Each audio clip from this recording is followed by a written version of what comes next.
अगर इस बार डीवीसी अगर नहीं सुना जी तो हम धरना पर बैठेंगे और भूख हड़ताल पर बैठेंगे। पूरा ग्रामीण हम लोग धरना पर बैठेंगे। आप देखना शुरू कर चुके हैं द खबर अपडेट्स। अभी मैं मौजूद हूं केटीपीएस पावर प्लांट में। आप ये देखिए कि केटीपीएस पावर प्लांट तो लग गया है, लेकिन यहाँ की समस्याओं से लोग जो जूझ रहे हैं उनको आज तक कभी निदान भी नहीं मिला है। आप ये देख सकते हैं वीडियो के माध्यम से। बता दें कि इस जगह से जो भी फ्लायर्स यहाँ उड़ता है वो ग्रामीणों को प्रभावित करता है और इसके वजह से ग्रामीणों को काफी समस्याओं का सामना करना पड़ रहा है। अब वीडियो के माध्यम से हम दिखाने की कोशिश कर रहे हैं आपको कि इसके वजह से कितने लोगों का खेत बर्बाद हो गया है। यहाँ जो फ्लायर्स होता है, यहाँ से जो पानी जो निकलता है, जो पॉल्यूटेड पानी होता है, वो लगातार किसानों के खेत में जाता है और किसानों का खेत इतना पॉल्यूट हो चुका है कि वहां से खेती करना तो दूर बात है, लोगों को रहना जुल्म हो चुका है। मैं आपको वीडियोस के माध्यम से पूरा दिखाने की कोशिश कर रहा हूं। आप देखिए कि प्लांट के द्वारा जो एस्पॉन्ड जो निकलता है, फ्लायर्स जो निकलता है, किस प्रकार से निकल रहा है और यहाँ से जो पानी, जो पॉल्यूट पानी है, वो इधर से ही जाता है और पूरे एरिया को बर्बाद करके रखा हुआ है। जबकि इसे डीवीसी को चाहिए था कि जो भी सीपेज होता है पानी, वो अपना ही एरिया में जमा करके रखे, लेकिन 10 सालों से ग्रामीणों का कहना है कि उन लोगों का फसल जहां वो उगाते थे, उनका ज़मीन को पूरा पॉल्यूट कर दिया है। आप ये देख सकते हैं कि किस प्रकार से यहाँ से जो पॉल्यूट पानी है और यहाँ जो फ्लायर्स निकल रहा है वो कैसे निकल रहा है। आप ये देख सकते हैं वीडियो के माध्यम से। आप ये वीडियो के माध्यम से देख रहे हैं, ये जो सामने दिख रहा है ये गांव डहुआ टोल के नाम से जाना जाता है। और जहां हम खड़े हैं, जहां एस पॉन्ड वगैरह पूरा दिख रहा है आपको, यहाँ से जब गर्मी का सीजन आता है तो यहाँ से जब उड़ता है तो उड़ने के उपरांत इस प्रकार से उड़ता है कि कुछ दिखाई नहीं देता है और ये जो सामने गांव है उस पूरे गांव के लोगों को प्रभावित करता है। आप ये देख सकते हैं, यहाँ दिख रहा होगा ये फील्ड है जहाँ कितने लोग दौड़ धूप करने के लिए आते होंगे, लेकिन लोगों का कहना है, गाँव वालों का, कि ये जो लाइन बनाया गया है, जो बाउंड्री दिया गया है, यहाँ इसको इतना ऊंचा नहीं करना चाहिए था। इसे ऊंचा करके इतना खराब कर दिया है कि यहाँ से जब एस्पॉन्ड उड़ता है तो पूरे गांव को प्रभावित करता है। इसे जो है नॉर्मल मिट्टी से इसको ऊंचा करना चाहिए था। जो एस्पॉन्ड है वो ढक जाए, वो नीचे होना चाहिए था और ये इसको पूरा ऊंचा करना चाहिए था जो नॉर्मल मिट्टी है उससे, लेकिन किसी भी प्रकार का सावधानी नहीं बरती गई है। और ये लगातार केटीपीएस पावर प्लांट से जो पोल्यूटेड पानी है वो पानी ग्रामीणों के खेत में जा रहा है। लगातार वीडियो के माध्यम से आप देख रहे हैं और ग्रामीण जो है लगातार केटीपीएस के पदाधिकारियों को, डीसी को आवेदन दे चुके हैं, लेकिन अभी तक ग्रामीणों के ऊपर किसी भी प्रकार का कोई मर्सी नहीं किया गया है। नज़र दौड़ रही है डीवीसी पावर प्लांट जो यहाँ बैठा हुआ है केटीपीएस के नाम से। आप ये देख सकते हैं उसका जो पानी है जो छाई से निकलता है और वो पानी जो है किसानों के खेत में जाता है और खेत में जाने के वजह से जो खेतों में जो उर्वरक क्षमता होती है वो स्वतः ख़त्म हो गई है, क्योंकि ये पानी बहुत ही पॉल्यूटेड होता है, जिसके वजह से आप ये देखिए कि 10 साल से, लगभग 10 साल से 12 साल हो गया है और कितने बार ग्रामीणों के द्वारा डीवीसी के पदाधिकारियों को और डीसी को पत्र देने के बावजूद भी जो पानी निकलता है यहाँ से वो कम नहीं किया गया, जिसके वजह से आप ये देखिए कि जहाँ तक आपकी नज़रें दौड़ रही है, ये मोटा मोटा घास जो है कई एकड़ एरिया में अपने आप निकल पड़ा है।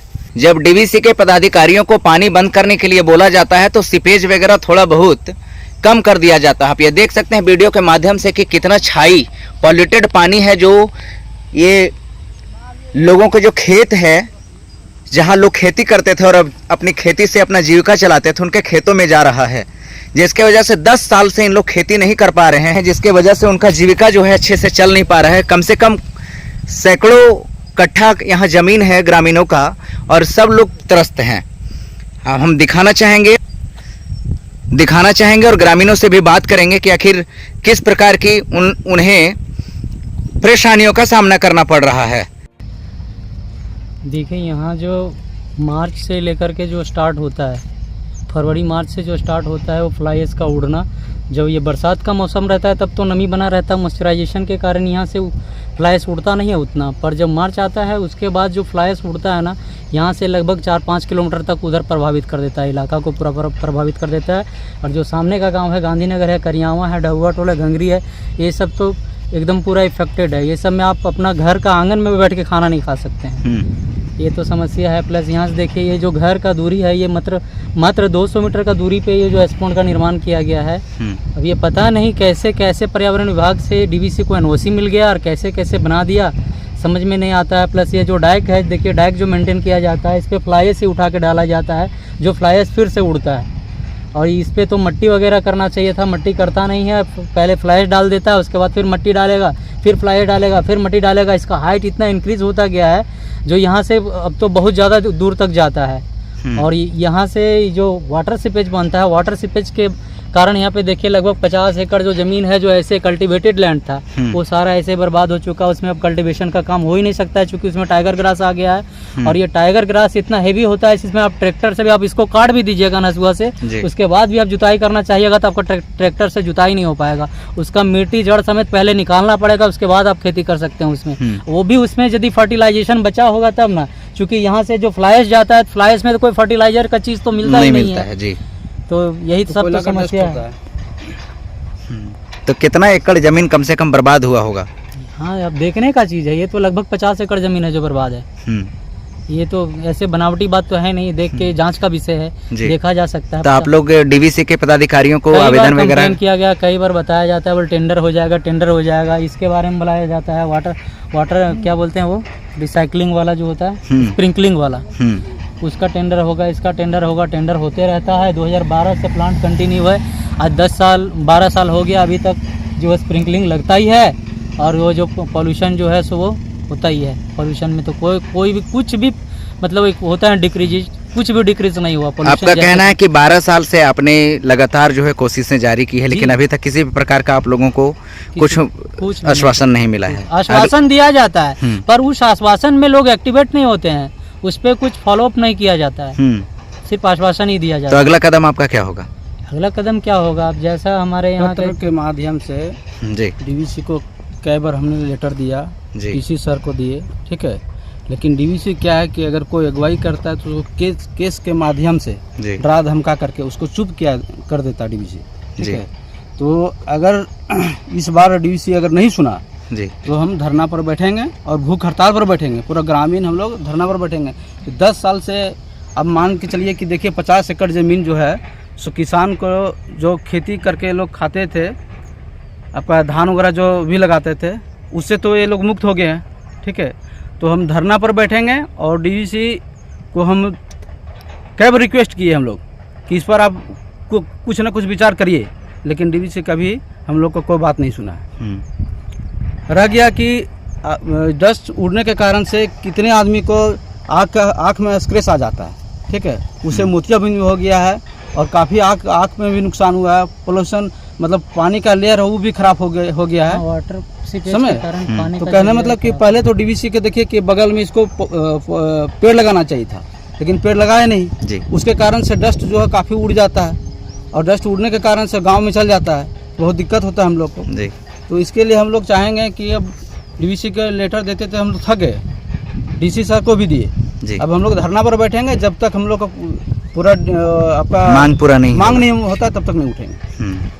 क्या मांग है डीवीसी से आप लोगों की? डीवीसी से मांग है कि जितना 10 साल से आपका 10-12 साल से जो भी इधर खेती होता था उसका जब तक मुआवजा नहीं देगा हम लोग धरना से नहीं उठेंगे। और क्या मांग है? मांग ऑलरेडी ये जो पॉल्यूशन है, जो भी इसका आर्टिकल होता होगा उसको डीवीसी फॉलो करो। ऐसा थोड़ी है कि KTPS में ही प्लांट है, और जगह भी प्लांट है, वहाँ तो इस तरह से पॉल्यूशन नहीं होता है ना। वो सारी चीज़ों को यहाँ पे वो अप्लाई करे, यहाँ का जो पॉल्यूशन है वो कंट्रोल करे। प्लस ये भी देखा जाए कि यदि कोई हमारे ये जो डेक बनाया गया है, कहने का मतलब है कि ये जो डेक बनाया गया है उसको नॉर्मल मिट्टी से इसको ऊंचा करे ताकि ये जो फ्लाई है वो उधर नहीं जाए। करेगा अभी ऊंचा इतना हो चुका है जो और पॉसिबिलिटी है ऊंचा करने का, और ऊंचा करेगा तभी तो 5 किलोमीटर जो जाता है ना वो 15 किलोमीटर दूर तक जाएगा फिर वो। ये तो ऊंचा बहुत कर चुका है, ऊंचा करे या ना करे, लेकिन ये जो फ्लाई ऐश जो मिट्टी में डाल देता है ना ये डाइक में, ये तो डाइक को तो खुद ही कमजोर करता है। फ्लाई ऐश में तो वाटर सीपेज बनेगा ही, तो वाटर सीपेज इसके कारण भी बनता है। जो उठा के जो फ्लाई ऐश उठा के दे देता है तो वाटर सीपेज और होता है इधर से। और जो क्या बोलते हैं रेनकट भी बनता है इसमें, जो आपका घास अभी ये सब घास लगा हुआ है इसीलिए रेनकट उधर दिख नहीं रहता। रेनकट के कारण भी तो इसका मेड़ खराब हुआ और यहाँ से बह के जो लोग गया है, यहाँ से 500 मीटर का दूरी पे वो नदी है हम लोग का जो छठघाट का तालाब है, वो डीवीसी वाले ही साफ करते हैं उसको। देखिएगा एस्पॉन्ड तो यहाँ है, फ्लाई ऐश यहाँ मिलना चाहिए कि ये फ्लाई ऐश जो है उस नदी में मिलेगा आपको। वो डीवीसी के अधिकारी साफ करवाते हैं छठ पूजा में। देखिएगा वहाँ पर भी हाईवा से निकाला जाता है वहाँ से ये फ्लाई ऐश। उधर का जो खड़ोबार से होकर के नदी निकला है उसमें भी इसी तरह से फ्लाई ऐश निकलता है। माने यहाँ से पानी मतलब कुछ भी ऐसा कोई पॉल्यूशन नहीं है जिससे यहाँ ये मुक्त है। रात दिन तो यहाँ पे चलता ही है। ये तो क्या बोलते हैं साउंड पोल्यूशन भी है, वाटर पोल्यूशन भी है, एयर पोल्यूशन भी है, कुछ भी यहाँ पे माफ़ नहीं किया गया है। तीनों पोल्यूशन को एकदम एवरेज करके दिया गया है। इसमें डीवीसी प्रशासन किसी के तरह से कुछ भी मेंटेन नहीं किया गया है। और जब पर्यावरण वाले विभाग से आए थे यहाँ पे, वो लीगल हियरिंग में भी कम विवाद नहीं हुआ गांधीनगर को लेकर के, गांधीनगर की समस्याओं को लेकर के। वहाँ विधायक के आदमियों और पूर्व विधायक और विधायक के आदमियों के बीच में झड़प भी हो गया इसी बात पर जी। और वहाँ पे जो है सो एक संगीन वहाँ मामला बन गया था ऐसा। और यहाँ का गांधीनगर का समस्या जो है सो देखने वाला कोई नहीं है। बुलाते हैं किसी को तो आता है, जो कोई आता है पर्यावरण विभाग से तो उसके साथ में डीवीसी वाले आते हैं, जाते हैं डैम पे माछ भात खा के चले जाते हैं, वो सब मछली खा कर चल जाते हैं लोग। यहाँ पे यदि डीवीसी ये पर्यावरण विभाग वाले हमारी समस्याओं को सुनते और हमारी समस्याओं को सुन के और उसका निदान करना चाहते तो आराम से होता है। लेकिन यहाँ तो इस बार अभी हम वीडियो दिखा सकते हैं आपको, पर्यावरण विभाग से लोग आए हुए थे। हमने डीवीसी के अधिकारियों से बोला कि भाई हम पर्यावरण विभाग से वालों से बात करना है। बोल नहीं, यहाँ पे मीटिंग करने का जगह नहीं है, मीटिंग नहीं हो सकता। बोले सर मीटिंग नहीं करना, हमको 2 मिनट में सिर्फ एक बात पूछना है कि हमको अपना प्रॉब्लम सिर्फ बताना है, मीटिंग नहीं करना है, हमको सिर्फ अपना समस्या सुनाना है। तो वो क्या बोलते हैं कि नहीं यहाँ नहीं होगा, पर्यावरण किसी से नहीं होगा, आप लोग आइए 4:30 बजे मीटिंग में। 4:30 बजे मीटिंग कीजिए ऑफिस के अंदर। ऑफिस के अंदर जब गए हम लोग तो वहाँ पर्यावरण विभाग का एक भी आदमी नहीं था।